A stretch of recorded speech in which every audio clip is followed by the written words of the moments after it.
Okay.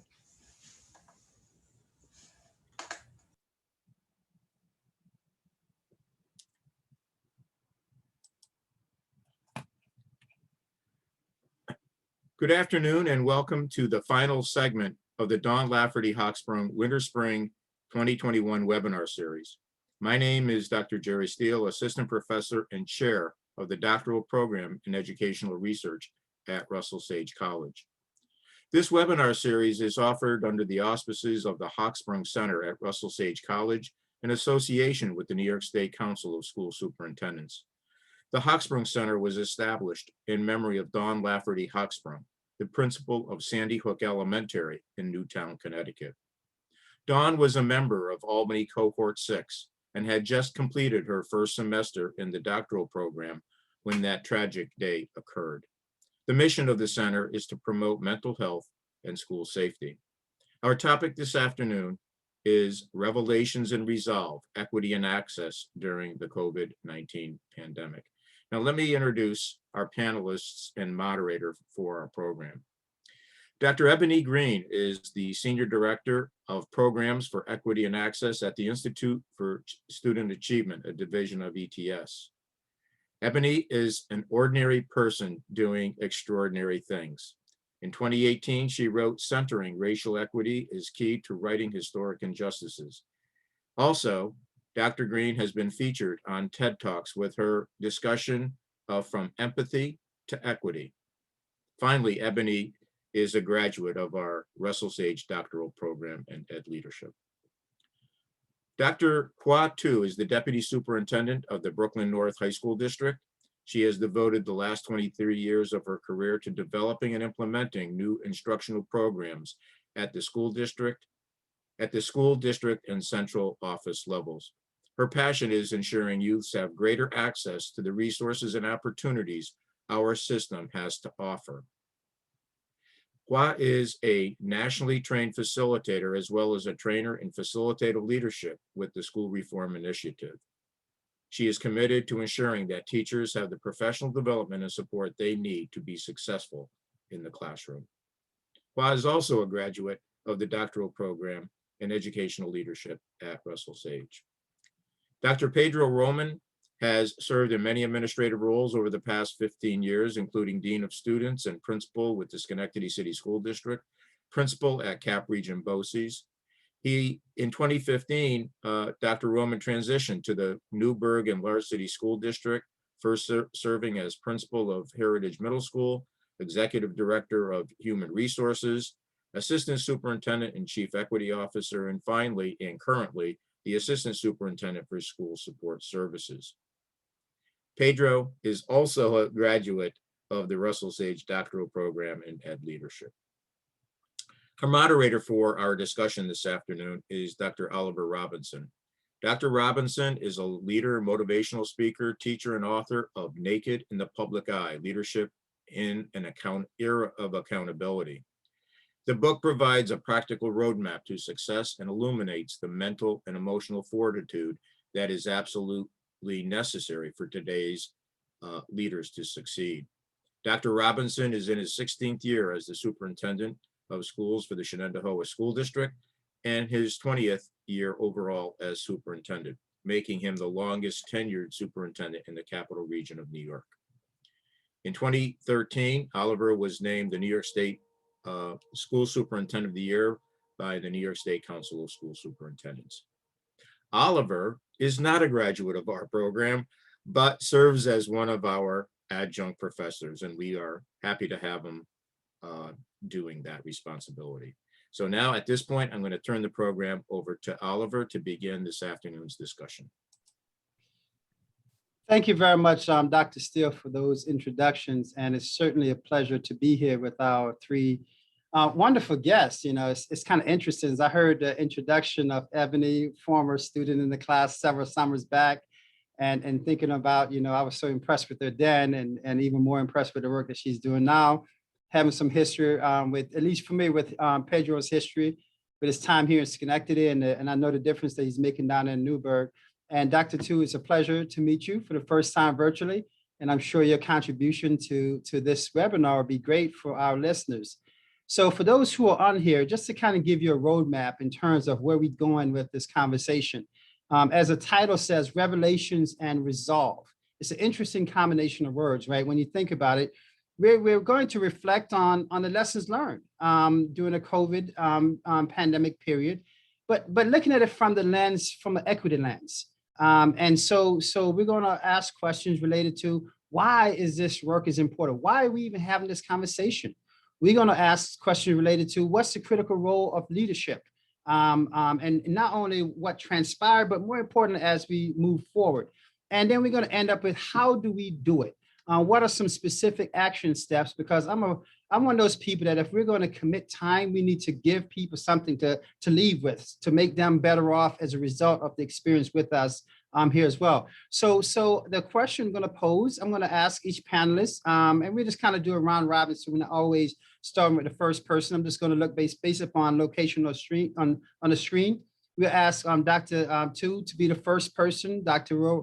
Roman to be the second person, Dr. Green to be the third person, and then we'll just reverse a cycle as we go through. So the same person not always starting first. So the first question I'd like to pose in that context of why is this work important? Recognizing that issues of equity, social justice, restorative justice are the subject of many conversations. So why do you think are some of the reasons for what to some people see as a recent development? For some of us who's been doing this work for a while, it's just some people are woke. Why do you think that's the case? We start with Dr. Tu. I think there's a few things. First, nationally, the Black Lives Movement have taken great momentum in response to the persistent violence against our Black and brown bodies, right? Then locally in New York City, we have Chancellor Richard Carranza joining us a few years ago. He brought in the equity and anti-racist agenda and ensured that every member of the DOE, from top leadership to school-based personnel, receive implicit bias training. And you talked about restorative practices. It's not new. It's been in practice in the social sector from prison to school for almost 50 years. And from my vantage point, New York City public schools have been slowly integrating it into our school practices for the past 12 or so years. Then 2 summers ago, our chancellor and mayor went a step further and made restorative practices as the default responses to student discipline. It became our discipline code, if you will, thus shifting the culture from retribution to restorative or restoration. And I think personally, currently, this past year and a half with the pandemic, it sort of had a resurgence, as you mentioned, it's not new, resurgence of anti-Asian hate crime. And that, in my perspective, threw the marginalized people into the conversation. So now we have more voices engaging in this conversation of equity and the need for deepened understanding and listening to everyone and not just those who are used to speaking, if you will. Great, appreciate it. Dr. Roman, your perspective on that. Yes, thank you, Dr. Robinson. I think just to add a couple of footnotes to what Dr. Tu has shared, one of the things that we've seen is the negative impact of COVID-19 and the inequities that have been really amplified because of the issues that Dr. Tu had mentioned, but also the negative impact of COVID-19. And I think that the convergence of all of these events coming together have really served as a forcing function where people are saying enough is enough. Like we have to do something different about this. And so exposing those systemic inequities have, they've existed for a long time, but this, these events have allowed us to, now mobilize and act, move from rhetoric to action so that we can actually see outcomes for all students improve. The pandemic is really providing us an opportunity to examine the way we do things and redesign our educational system so that we can start focusing on the whole child, we can start focusing on developing relationships and working on that, the culture of our school systems, and then leveraging resources so that we can then reallocate them to where they're needed most.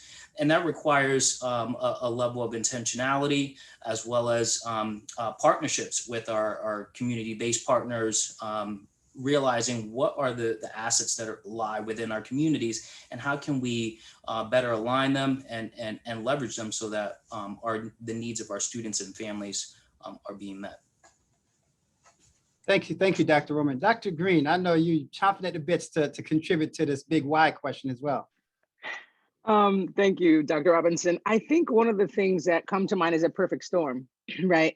We have a pandemic where folks are at home because they're unable to really do the things they used to do. Then we have events that spark civil unrest while we're all sitting home. And then we have time to sit and just sit in it and think about it, right? And so I think one thing to be honest and really pay respect to is that there are a ton of districts who were doing this work before. But even within those districts, there are a lot of folks who were disconnected from the objective, right? Until this year, where everything was highlighted and kind of the catalyst for those who either didn't know, didn't want to look, didn't want to examine, there was no way or nowhere to go to avoid the inevitable, right? To avoid understanding what were the health implications attached to the pandemic, specifically relating to Black and Brown folks, children specific for this conversation. There was no way to avoid the social injustices that are occurring in the world that we otherwise are usually busy working and can be removed from.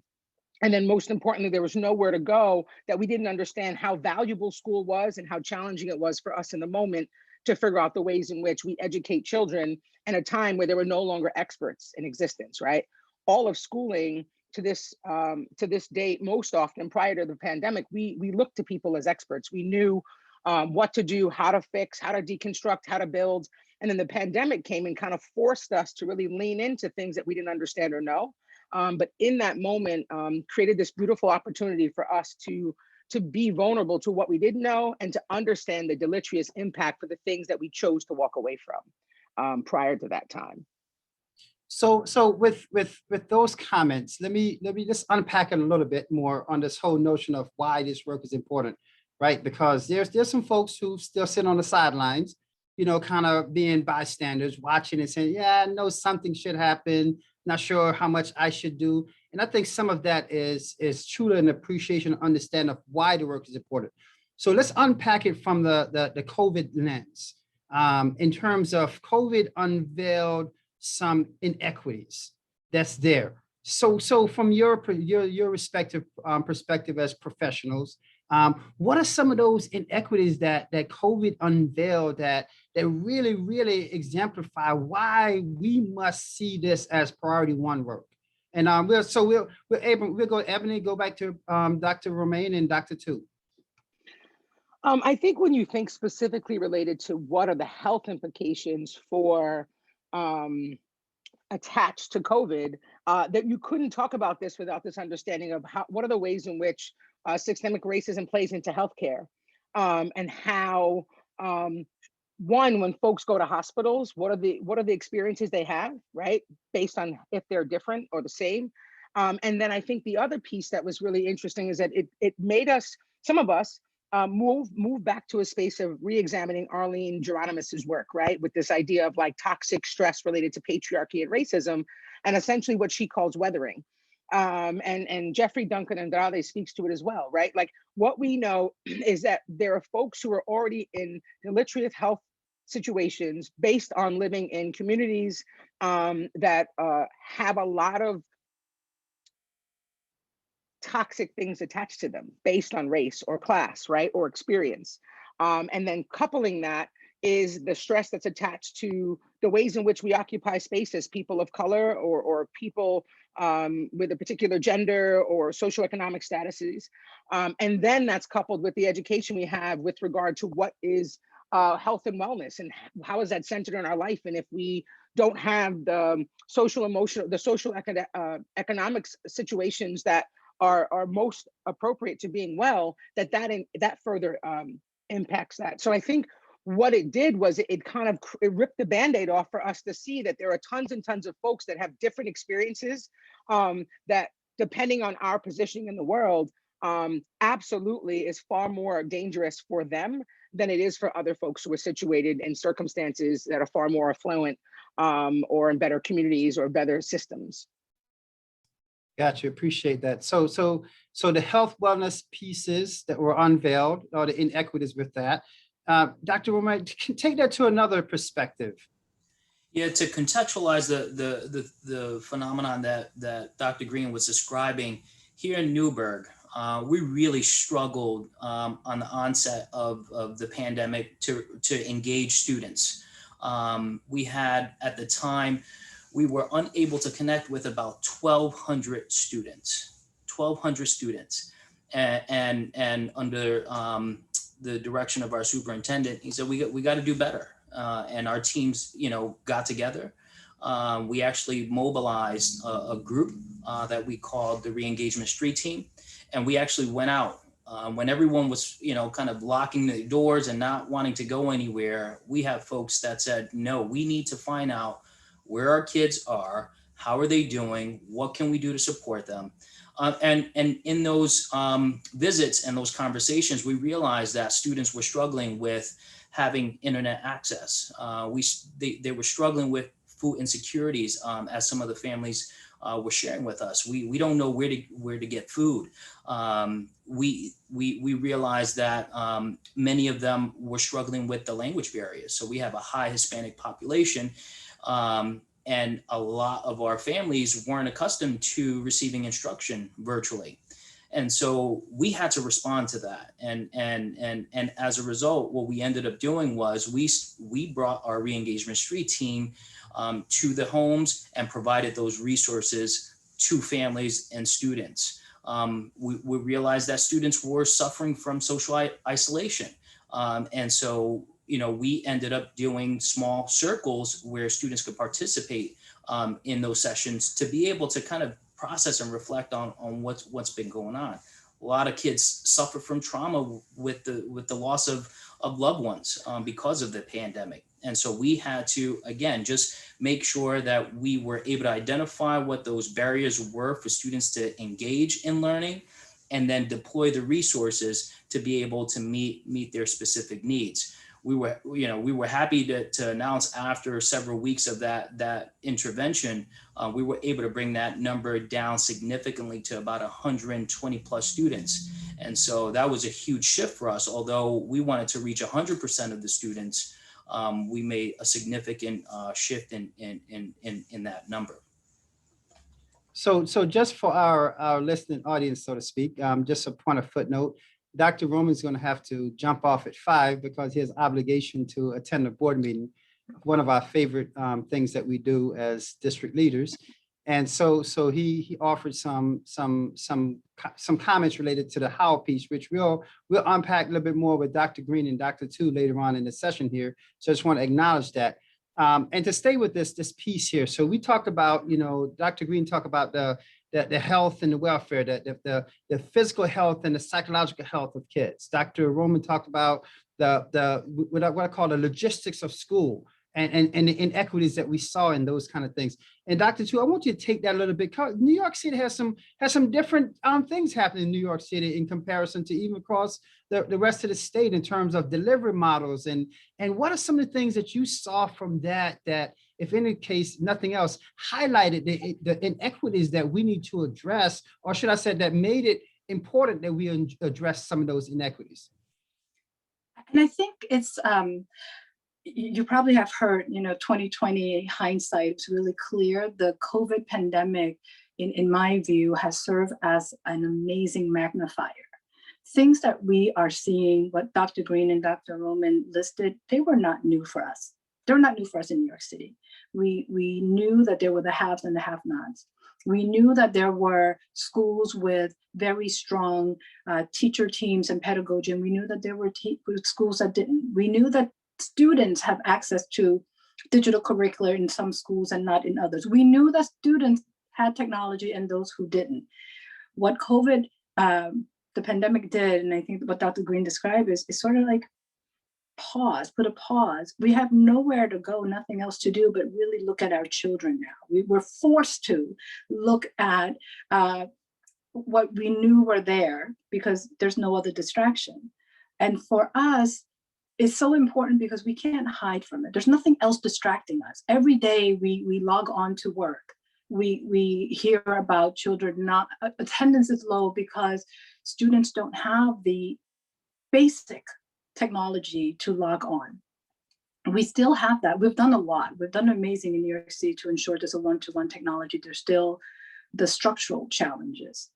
So when you ask why is it, how and why is it that now we need to, you know, so a friend of mine from Ghana said, you know, you don't need light to see in the dark what you can see in daylight. And I think the pandemic made us stop and that we have to look at it. We can't pretend we don't see anymore.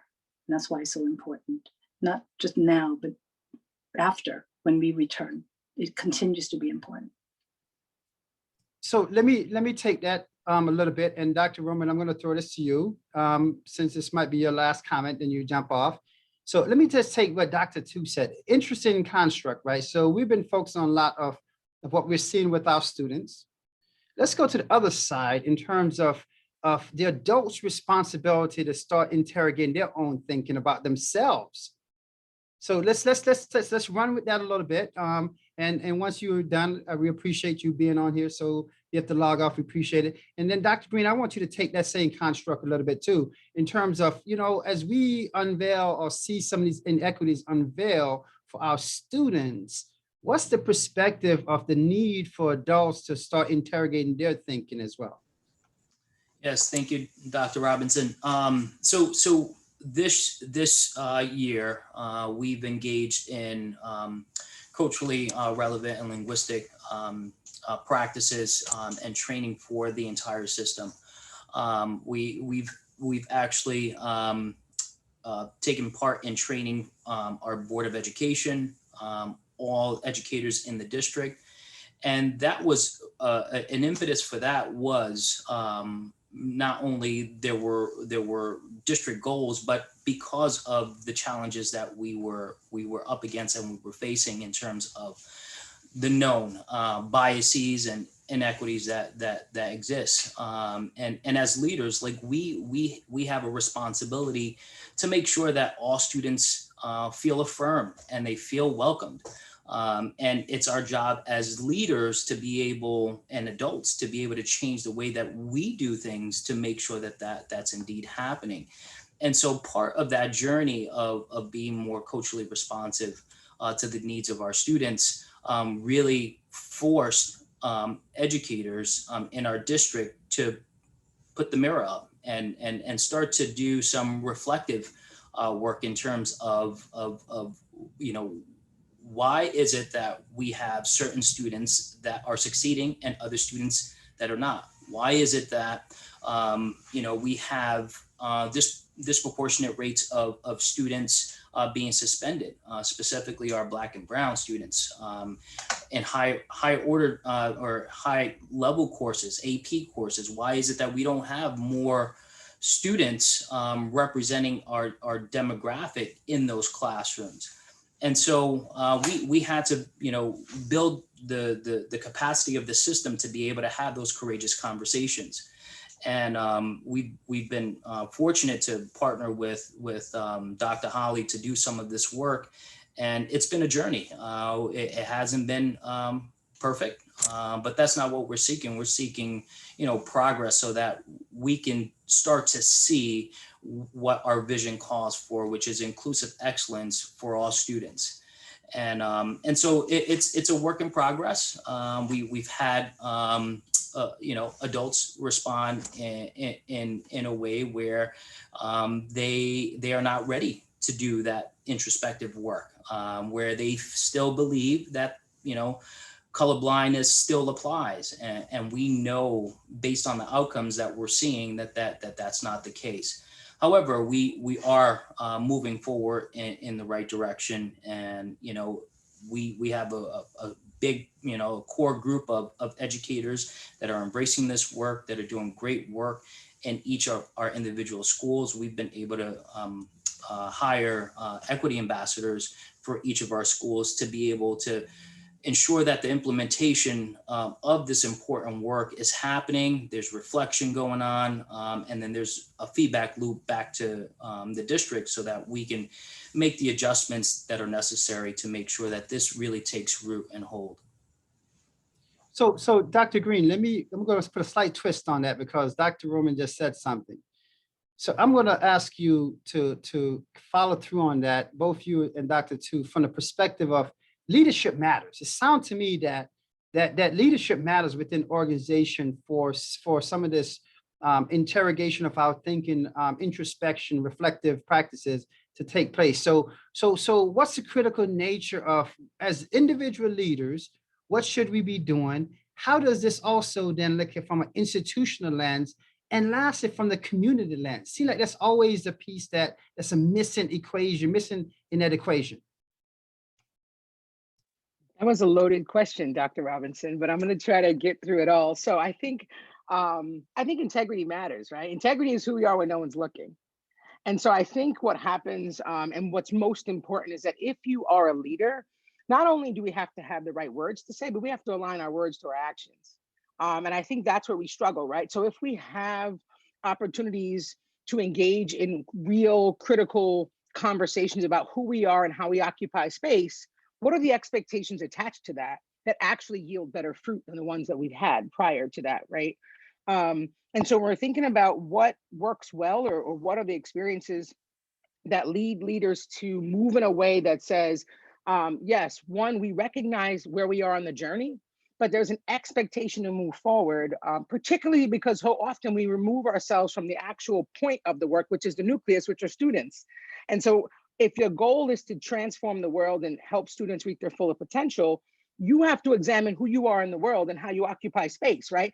The goal is not to, hi Pedro, the goal is not to essentially change ideological beliefs. The goal is to have us investigate the ways in which our ideological beliefs are showing up at work. Like, right, how do I bring them into the boardroom? How do I bring them into leadership conferences? How do I bring them into classrooms? And so that's really, really important. And so every leader that talks about doing this work should be the folks leading the change and engaging in it first. Because what that communicates to your constituents is that not only do I think this work is valuable for you, but I also understand that I'm perfectly imperfect. And so I have to make sure that I engage in ways that explore who I am and how I'm showing up. Second to that, you asked about the community. You said the organization. And so I think the most important thing is to, one, figure out how do we value all the folks in the organization, right? Do we have the custodians doing the work too? Do we have the lunch folks doing the work too, right? Do we have secretaries engaging? And so to what extent are we willing to make this initiative an organizational endeavor that is not, it's not about saying, you're wrong, you're horrible, you need to change in these ways. It's about saying, what are the ways in which you can look at yourself and understand how we value and attribute worth to children or adults? Because that's the meat, that's fundamentally what oppression is, right? And so in that vein, recognizing that for most of us, educators or not, we have practiced oppression since the day we were here, right? In some way, shape, or form, like we have watched this happen or we've engaged in it. And so as an organization, part of it is deconstructing those systems that potentially are barriers to students reaching their fullest potential. But the first place to start, which is where you actually started the question, is with our individual selves, right? And then essentially assessing how do our individual selves run into our collective voice and our collective actions. And then with the community, I think a really big piece is a couple things. One, inviting them into the spaces to have these conversations, because it's super important how many school districts are doing this work and the community is not sure what it is or what it isn't. Right. And so if we don't standardize a definition for folks, and if we don't help folks realize in a very intentional way, here's what the goal is, and this is why it's important, and this is why it's valuable, right? Because the same opportunities you want your children to have are the same opportunities you want all the other children to have, right? And that requires us to be very curious and inquisitive about who are we giving those opportunities to, and making sure that some way, somehow, irrespective of the need, we make decisions that actually lift those up. And so I think for community members, they have to understand what it is the initiatives are meant to do, right? irrespective of what you're reading or hearing, what is the nucleus of the work, children, and why is this tantamount to them reaching their fullest potential? And if we don't do the work, what's at stake? Very powerful, Dr. Green. So Dr. Tu, your perspective on that. You know, Dr. Green talked about integrity, and I'm reminded of Tony Breck's work around trust. This conversation around race equity and social justice is so hard. I know Dr. White put a question in there. It's so hard to do. And you know, my coach always say, you know, awareness brings choice. So as leader, we need to, I'll say the I, the local and immediate and personal. I need to become aware of what I know and what I don't know, right? So the important thing of developing skills. So for me, first, name it. When there's inequity, when there's injustice happening in your community, as a leader, you need to name it. Specifically, I go into a school when principals have low expectation for children in the building. I call it soft bigotry. So do you realize that? Name their biases, their implicit one and explicit one. And it doesn't mean going hard, and it doesn't mean calling them out, but maybe calling them in. What Glenn Singleton in his work said, call them in, ask the question. One way to create trust is just ask a question and then listen, right? Here's what I heard you say, is that what you intend? We often worry about offending, so we walk by. I would urge us to, maybe we walk by for now and then revisit the conversation later. Because if we walk by forever, we are then saying it is okay to be a bigot. It is okay to allow substandard culture to exist. Jack Welch taught us that. So that's one personal leadership stance and sort of behavioral practices I would recommend. Systemically though, because it has to be both and, it just can't be learning my history and learning yours. We also then need to, as a system, how do we bring awareness and build knowledge for all of our practitioners and children? In our district, we have introduced Black History 365 as part of a core curriculum for all of our high school students. It is our I guess, attempt at adding to the history, not erasing history, but adding to the history. There's layered truth in our history. Our children deserve to know all of it.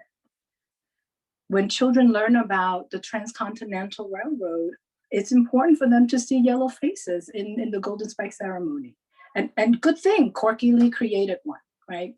So now we can learn about all the people who contributed to building this country. It's a part of knowledge.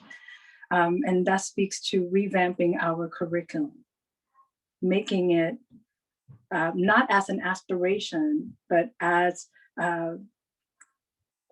more responsibility. Our curriculum, the written one, the taught one, the unwritten one, ought to be culturally responsive and historically correct. So what I'm hearing, we're talking about collective work and reciprocal responsibility. In other words, everyone needs to be a part of it, and not just some people, and some people some of the time. And also, it's interesting as both Dr. Roman and Dr. Green several times mentioned the why question. It reminds me of when my children were little, we used to do road trips, and they always ask, are we there yet? Are we there yet? As a parent, you can become annoyed with the question, or you can use it as an opportunity for kids to learn, to say, okay, let's get a map. I want you to tell us how far we're from. I want you to, and I think this, when you think about where we are right now, we could get annoyed by people asking the question of why this work is important, why you're doing this, why, or we can use this as an opportunity, right? Because also several people mentioned that it's a journey, and it's not a journey of perfection.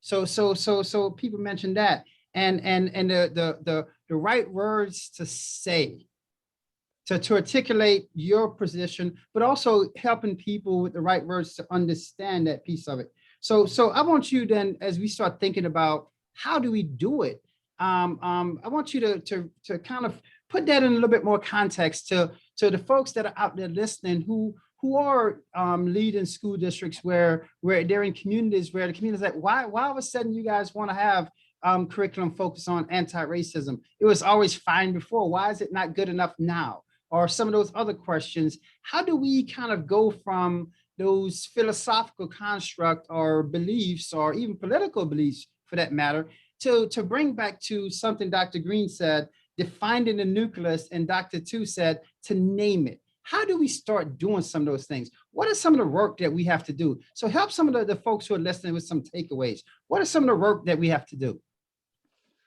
I'll continue and say, let's start with our curriculum. I mentioned Black History 365 as a core curriculum. All 47 of our schools will have to implement. We leave it up to the school to decide where in their scope and sequence makes sense. The expectation, though, is every graduate from one of our high school would have the opportunity to engage in that course. We've been working with Dr. Goldie Muhammad for the past 3 years and helping teachers and leaders construct culturally responsive unit, not throwing everything out, is using what you have. Where are the opportunity to bring in criticality, identity, skills, and joy? That's a new thing she added. And that's talking to, we need to have the knowledge and the skills to make change. We need to be aware of what we know, what we not know, to make the appropriate choices. In our district, we also create space to elevate students' voices. We have the MBK and MSK work for 5 or 6 years now, and recently we turn it over to the young people and have them lead sessions and have them create community projects where they are the face and the voice of how to transform their community. You mentioned it was okay before, why now? It has never been okay. Now we know more, right? Now we know more, so we can do more. And then the other thing I would also add is back to what Dr. Green said, the nucleus of change. Peter Block in his book Community talk about the unit of transformation. Who do we need to work with? What are the smaller groups that would give us the larger scale transformation? How do we listen to them, right? In New York City, our new chancellor, Misha Porter-Raz, we're very excited, our very first Black woman chancellor of the largest school district. She put out listening tours, and she has made it her business, and have us at the district level to do the same, is conduct empathy conversation. We'll do it in various units. First the district, then the leaders, then the teachers, then the students and the families. I think the effort to always ask for information, ask for the ground's need, will help inform how we can do better. Thank you for that. Appreciate it. Dr. Green.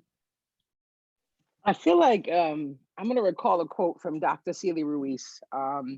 And so I remember her saying once, you can't do the work in public unless you do the work in private. And I say that and so I'm going to answer this question from the perspective of folks who are starting the work, because that's part of the challenge, right? It's like, well, what do we have to do to get this moving, especially in some districts where they don't see the impetus to do so, as you indicated, Dr. Robertson. So I think one of the things that districts have to think about before they engage in work is, what are your intended outcomes?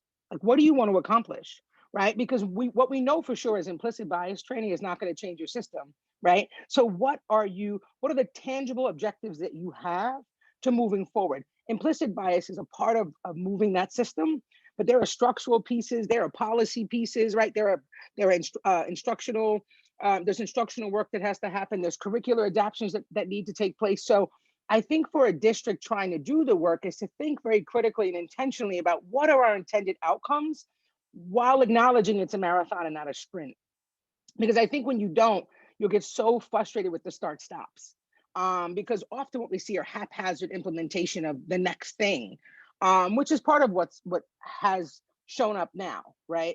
When the issues of social unrest, or when social unrest happen, last spring and summer, what I saw was reactions, not responses. We're going to react and fix something. We're going to put a Band-Aid. The question is, how do we respond in an intentional manner? And so what are your intended outcomes for this work? The second thing that I think is very tangible for districts to consider, or folks who are trying to do this work, is what are the ways in which you want to communicate this to your public, to your constituents? And I said before, like, what is equity and what is it not? What is anti-racism and what is it not, right? Being very clear about how you're engaging in the work, and really taking time to think about what is this vision we want to define, and what is this road we want to take to get to this intended outcome that we want to live in, right? And while it might seem aspirational or idealistic to some people, the reality is there are districts doing this work very, very well and have been for very, very long. The other thing I would say is for folks to really think about what are the ways in which we can partner with other districts who are further down the road, to be able to lean on them and get expertise and help to problem solve some of these challenges, right? There are tons of people, specifically in New York, but nationally, that are doing the work well in certain areas. And so the question is, how do you leverage that expertise as a district and remain humble that none of us are in a place where we can really say we've reached equitable excellence? Because if we have, 100% of our students will be meeting or exceeding their goals. And until we do, we're not there. And while we may say 97% are doing well, or 99%, I always say, well, that 1%, let's figure that out and just move that along, right? So I think all of those things are important. And then most importantly, I think people in the district have to know their role. What is my role with regard to this work? And yes, personal investigation is one aspect, but we all have a sphere of influence. And when we think of it as a global initiative and we don't become granular in implementation and impact, it overcomplicates a lot of the conversations for folks because they don't know how to hone in on what their particular role or job is. And so I say all this to say that for districts, there's a lot of moving parts and things to consider. But when your plan is going to, do well, you're going to have to revise it. There'll be moments you fail, but why not fail audaciously? And that you've done your best to problem solve what you need to do to move forward. And you're leaning and leveraging on the folks within your communities or even outside your communities that are further down the road. So it's fair to say that this work is extremely important. I would say critically important. I would say this is the most important work, because without equity within our schools, we're not doing what we're supposed to do on behalf of our students. And this work is also challenging.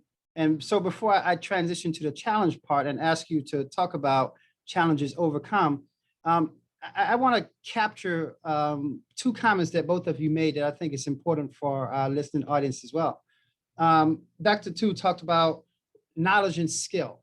It's great that some people have information, but the question is, what do you do with it? It's kind of like, not only what we teach, but how we teach it. And so we could put curriculum in school, and if people are still delivering in the same traditional way, it's not going to be effective, right? So the knowledge and the skill component become a key piece in trying to put together a comprehensive model.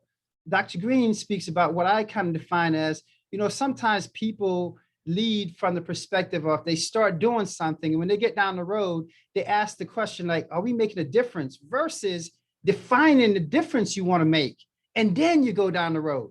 And so I think those perspectives then, because if you know what a difference you want to make, you got to then, what do we need to do to prepare ourselves to make that difference, and to not only make it, but to sustain it moving forward, right? So with that framing of that construct, as people who are doing this work, people who want to do this work, what are some of the challenges that you have seen and or experienced that I think that will be informative to this conversation? I think the biggest, if you ask me this year or before, because the challenges are very different, right?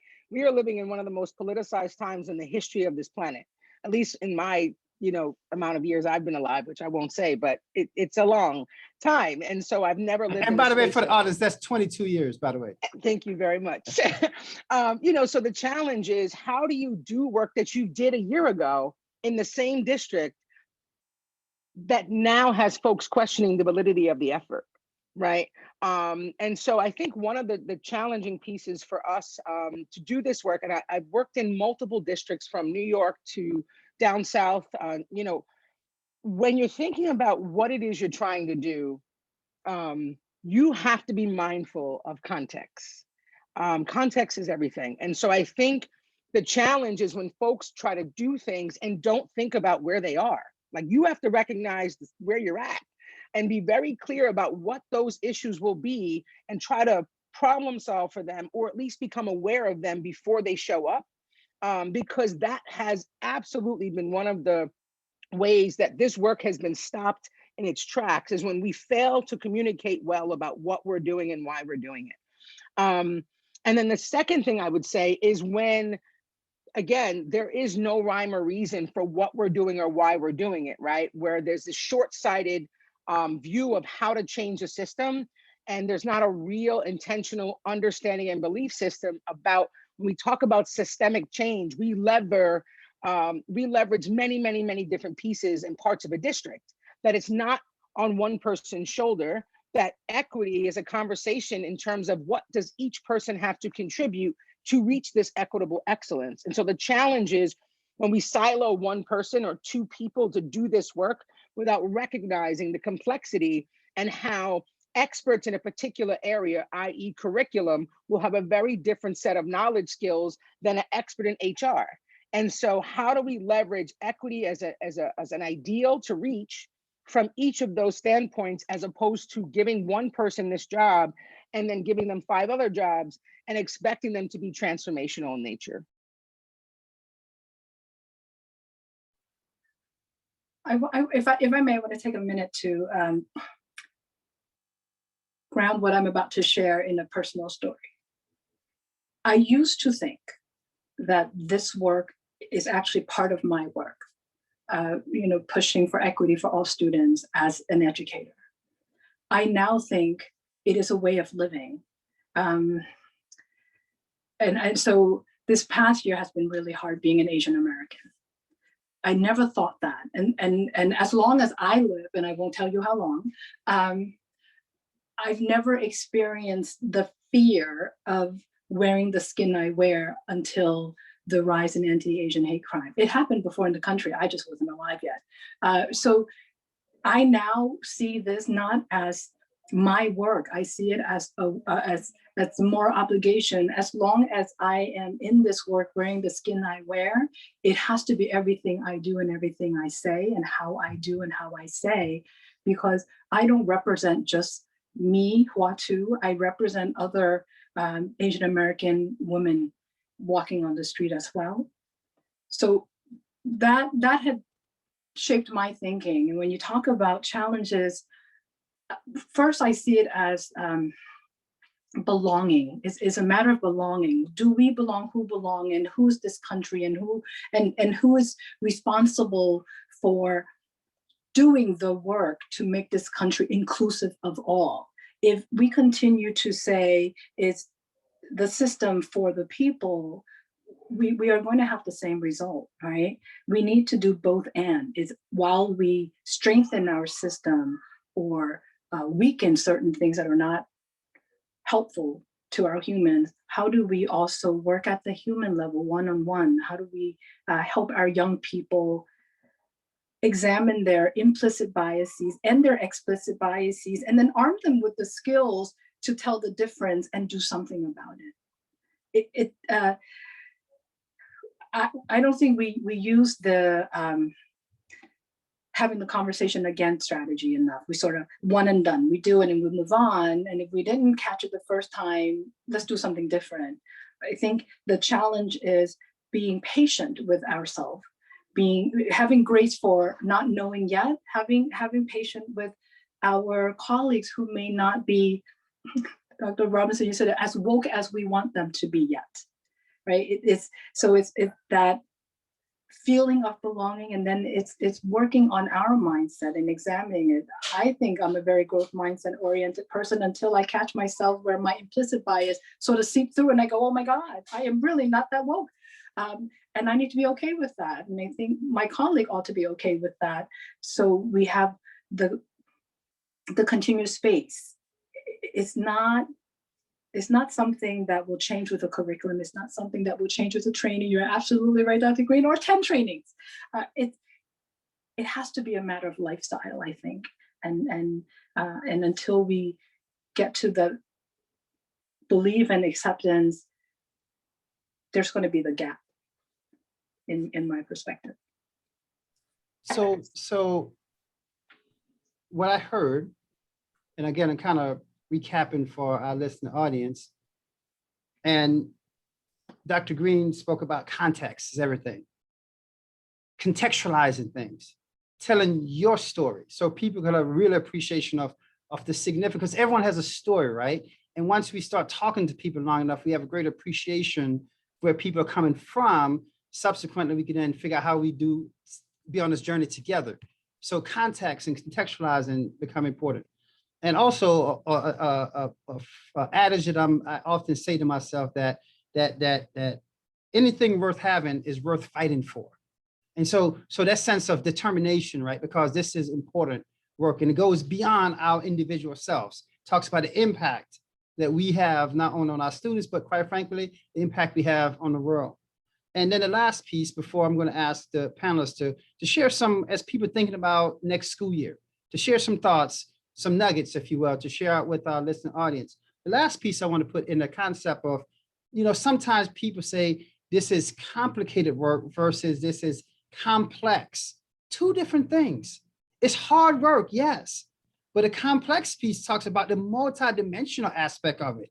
And I think sometimes people only stop at the complicated piece of it. It feels challenging. I'm getting some pushback because I'm trying to do one thing and think if I do this one thing, implicit bias training, I did my part. But if you look at it from a complex perspective, you realize that training is one of many, many things that needs to go into this web, this network of support that we need in our system. So with that being framed that way, Dr. Green and Dr. Tu, share some nuggets then as people are thinking about looking back and putting COVID in the rearview mirror and looking forward to September 2021. Share some nuggets to help educational leaders and people in higher ed and wherever people are coming from to help move the needle of progress. Let me then share lessons I've learned in my travel. And this comes straight out of the mouths of students, teachers, and families as I visit their schools. Students are saying being seen and being heard are so important. They want to continue that. And the pandemic allowed more of that for them. They're saying we need more of that. It comes concretely in the form of one-on-one check-in, not when they're in trouble, not when they're getting an award, consistently. So either office hours, we in the city were able to create a chunk of time at the end of the day for office hours. They talk about that. They talk about, and this is again student, they're so thoughtful and smart, that mental health cannot be solved from a single strategy.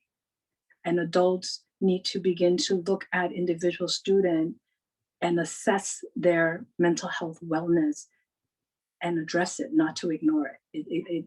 It cannot be taboo because it's very real living for them.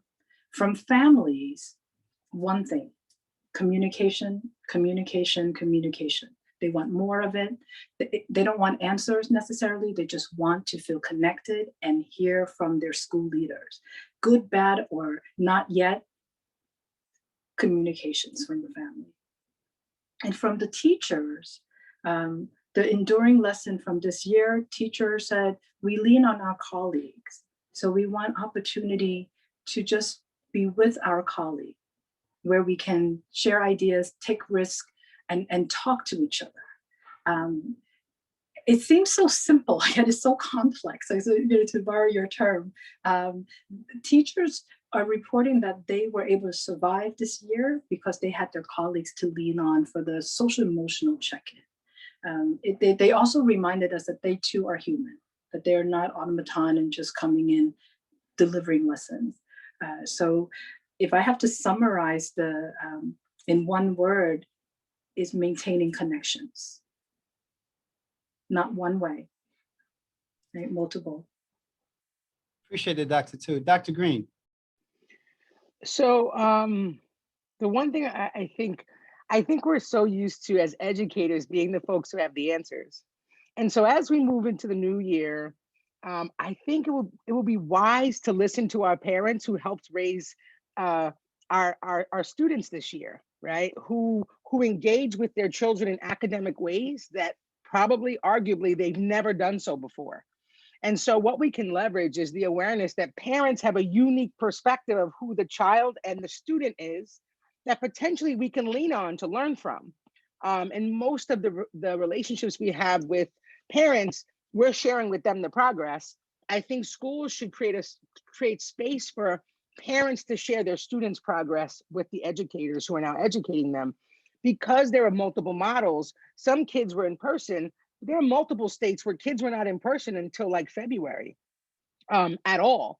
And so when we think about that, you have parents who have now been the educator and the parent who have unique information for an entire year almost of learning that they've learned about the child and how the child learns best. And so I think to be listeners at some point to hear what worked and what didn't at home. I think the second thing for us to do is to realize how hard it was for folks to leverage relationships with students that they didn't create before the pandemic, and double down on spending the time that's necessary so that students feel, as Dr. Chu explained, seen and heard, right? Because we all know that even as adults, we work best when we feel valued and respected, right? And worthy. And so for students, making sure that when they come back in, we put them as individuals on the forefront of them learning or as entrants to engaging in rigorous instruction. That their individuality matters and is just as tantamount to them achieving higher content as their test scores or their grades. And then three, I think for teachers particularly, it's the thing that keeps coming in my mind is how do we allow them to continue to innovate? This was the first year in decades that teachers were actually allowed to innovate for real. It was do whatever you can to engage students, get them to log on, teach them, have them come into school, make connections, right? So they were put in this awesome, audacious experience, which was exhausting for many of them. But there were so many innovative practices that came out of this year that I worry will go back on a burner once we go back to traditional instruction. And what we can all probably attest to is that traditional instruction was never the best outcome for all kids.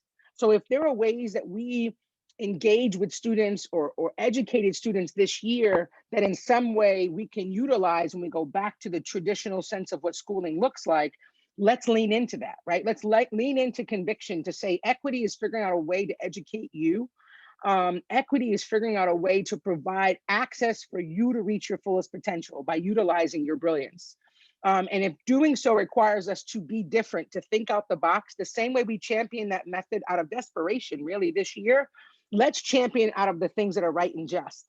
And that there are a group of students who did well because permission was given to innovate in a way that we've never been allowed to do. And as such, students were able to exist in some liberatory spaces that weren't created before.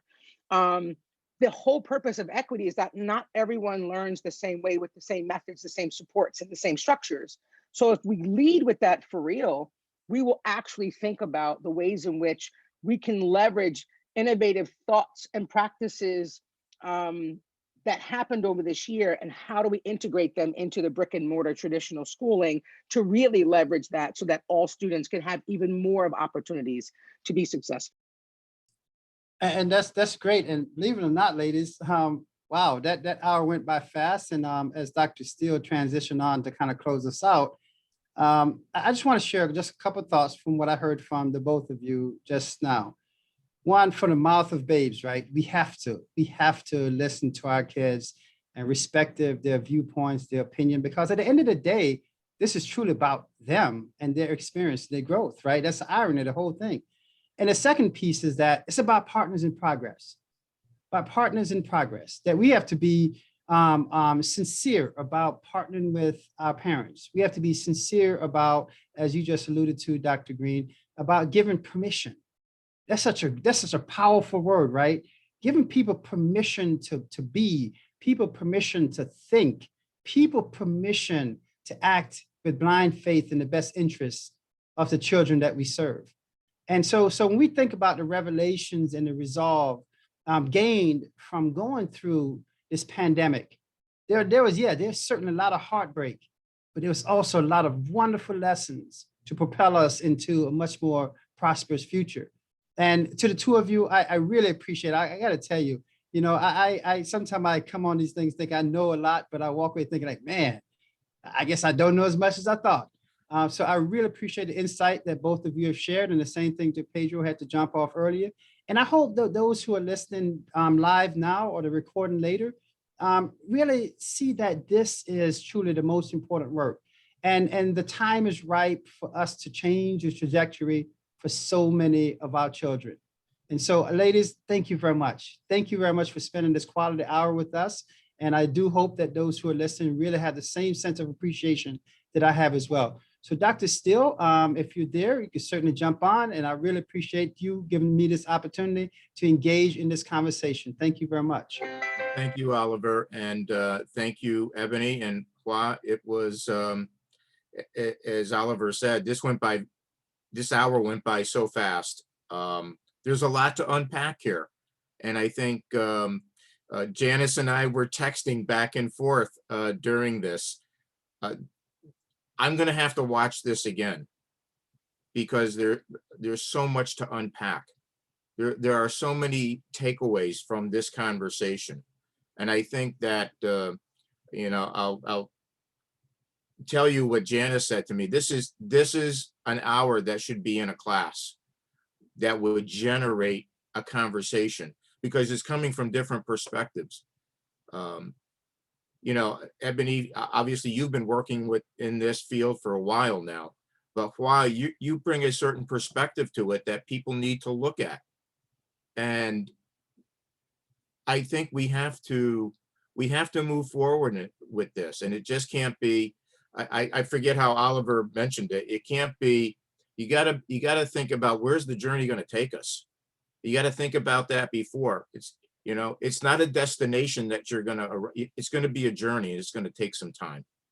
So, with that being said, I just want to thank you for this, for my listening, because I think it was. Like I said, there's so many takeaways from this. I'm going to have to watch this again. And I'm getting I'm looking at the chat. What a powerful presentation from Dr. Z. And I know probably many other people feel the same way. It's extremely important work that needs to be done. You know, one of the things, I'll just end with this because I'm almost finished with Ibram Kendi's book on how to be an anti-racist. And one of the things that he provides in that is a language about really what anti-racism is. He defines it for us so we have a clear idea. You know, and sometimes people get lost because they don't understand the language. And I think the more we are able to understand it, the better we will be as for everybody. So I'll leave it at that.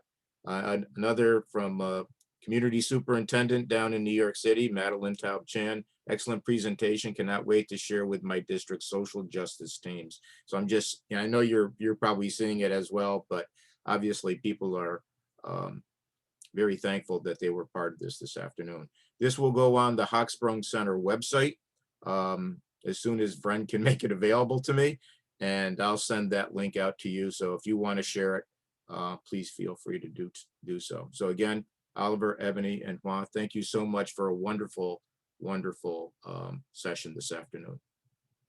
Thank you.